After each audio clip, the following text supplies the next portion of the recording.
Les meilleurs amis d'enfance sont censés être comme une famille, pas devenir le centre d'un secret qui empoisonne lentement tout ce que l'on croyait savoir. Moi, 19 ans, j'ai grandi avec ma meilleure amie, 20 ans, à mes côtés depuis toujours. Nos familles étaient très proches, nos mères prenaient un café ensemble, nos pères discutaient comme de vieux amis, et pendant des années, j'ai eu l'impression que rien ne pouvait ébranler cette stabilité, même après le décès de ma mère quand j'avais 15 ans.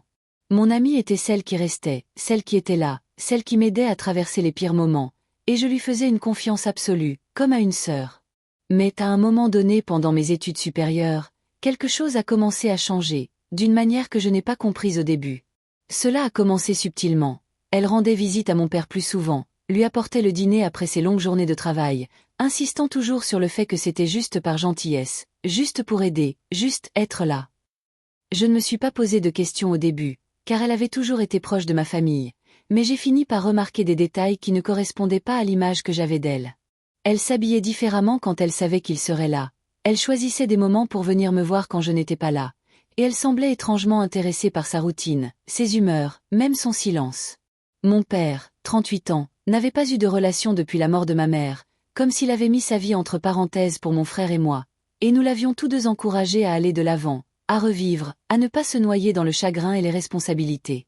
Alors, quand j'ai commencé à remarquer que mon ami gravitait de plus en plus autour de lui, j'ai ressenti un malaise sourd que je ne savais pas comment nommer. Au début, j'ai essayé de l'ignorer, me persuadant que je me faisais des idées, mais ce sentiment persistait. Finalement, j'ai fait quelque chose que je savais être mal depuis le début. J'ai consulté son journal intime en ligne. Je connaissais son mot de passe parce qu'elle l'avait toujours réutilisé. Une petite chose, une négligence, apprise au fil des années d'amitié, et je me suis justifiée en me disant que j'avais besoin de connaître la vérité. Ce que j'y ai trouvé a confirmé toutes mes craintes. Ces écrits n'étaient pas de simples pensées ou une admiration innocente. Elles révélaient une obsession tenace pour mon père, remontant à des années, passé de l'admiration après la mort de ma mère à quelque chose de bien plus profond et intense. La lecture de ce texte m'a donné la nausée, non seulement parce qu'il était question de lui, mais aussi parce que c'était quelqu'un que j'aimais qui pensait ces choses en silence depuis si longtemps, à mes côtés comme si de rien n'était. Elle racontait sa gentillesse après le décès de ma mère, le sentiment d'être comprise par lui comme par personne d'autre, et comment ces sentiments étaient devenus incontrôlables. Elle évoquait même les confidences qu'il lui avait faites lors de conversations dont j'ignorais tout. Je ne savais plus distinguer le réel de l'imaginaire, mais je comprenais que ce n'était pas un simple béguin passager. Cela avait influencé ses choix, ses relations, et peut-être même la distance qu'elle maintenait avec tous les autres hommes de sa vie. J'étais déchirée par ce que je savais, car d'un côté, c'était profondément pénible, voire perturbant à lire, et de l'autre, je la voyais encore comme celle qui m'avait soutenue dans mon deuil, celle qui avait été là quand j'étais seule. Je détestais savoir cela d'elle, et je détestais encore plus qu'une partie de moi s'en soucie encore. J'ai d'abord abordé la situation indirectement, en observant ses réactions, en lui posant des questions délicates sur les moments passés avec mon père, sur les dîners, sur les raisons de sa présence si fréquente en sa compagnie. Elle a immédiatement réagi avec choc, insistant sur le fait que ce n'était rien, allant même jusqu'à rire comme si j'étais ridicule de suggérer que cela puisse impliquer des sentiments. Mais sa nervosité l'a trahi, et lorsque j'ai insisté doucement, la vérité a fini par éclater. Elle s'est effondrée et a admis qu'elle l'aimait depuis des années, que cela avait commencé vers l'âge de 16 ans, après la mort de ma mère, et qu'elle ne l'avait jamais dit à personne. Elle était terrifiée à l'idée que je la déteste, que je la rejette, qu'elle me perde définitivement. Nous sommes restés assises là pendant des heures, à pleurer, à parler, à essayer de comprendre quelque chose qui semblait étranger à notre monde. Elle jurait que mon père ignorait la profondeur de ses sentiments, qu'il ne s'était rien passé d'inapproprié et qu'elle avait eu trop peur de l'exprimer directement. Puis vint le moment qui me laissa complètement paralysée. Elle me demanda de parler à mon père pour elle, juste pour voir s'il ressentait la même chose, juste pour comprendre si c'était envisageable. Je ne savais pas quoi faire de cette demande. J'avais un mauvais pressentiment, une impression difficile à expliquer, et pourtant, je ne pouvais nier que faire l'autruche ne ferait pas disparaître le problème.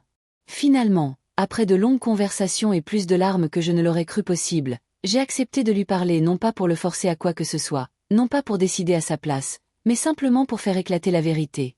Quand j'ai enfin parlé à mon père, ce fut d'abord calme et gênant, une simple conversation du soir qui s'est peu à peu transformée en quelque chose de plus grave.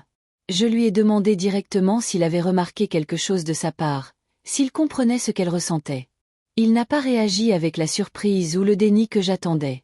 Au lieu de cela, Il a simplement dit qu'il n'était pas stupide, qu'il l'avait remarqué. Il ne m'a pas donné de détails, n'a pas admis ses sentiments, mais il ne les a pas non plus minimisés. Il m'a simplement écouté quand je lui ai dit que ni mon frère ni moi ne l'empêcherions de poursuivre une relation avec elle, que nous souhaitions seulement de l'honnêteté et aucune dissimulation.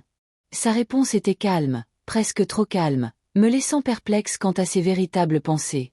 Mon frère, quand je lui en ai parlé, était tout aussi partagé, plaisantant maladroitement sur l'étrangeté de la situation, tout en admettant avoir lui aussi remarqué des signes au fil du temps.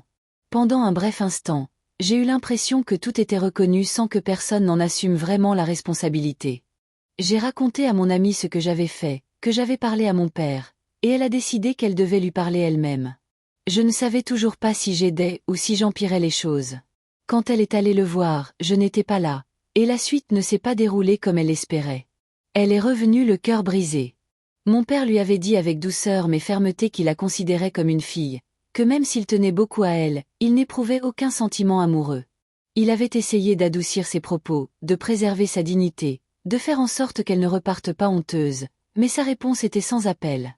Elle était anéantie, et je me suis retrouvée tiraillée entre le désir de réconforter celle que j'aimais encore et le soulagement de ne pas avoir vu les choses dégénérer. Un instant, j'ai cru que c'était fini, que la situation s'estomperait peu à peu pour devenir un chapitre délicat, mais supportable. Mais je me trompais. Car ce que j'ai découvert ensuite a anéanti ce fragile sentiment d'apaisement. Je suis rentrée et je les ai trouvés ensemble d'une manière totalement inattendue, et à cet instant précis, tout ce que je croyais savoir sur la loyauté, l'amitié et la famille s'est effondré. Je n'arrivais pas à y croire, ni à la trahison, ni au choc, ni au fait qu'après tout ce dont nous avions parlé, après toutes ces larmes, ces promesses et ces assurances, c'était quand même arrivé. Je suis partie sans rien dire, car j'étais incapable de mettre des mots sur ce moment. Mon frère m'a confirmé plus tard qu'il se doutait de quelque chose, qu'elle n'avait jamais vraiment cessé de venir me voir. Et il ne me restait que de la colère, de la confusion et une sorte de blessure émotionnelle que je ne savais pas comment réparer. Je ne comprenais pas comment les deux personnes en qui j'avais le plus confiance pouvaient être à l'origine d'une douleur aussi profonde, et je ne savais pas ce qui allait se passer ensuite.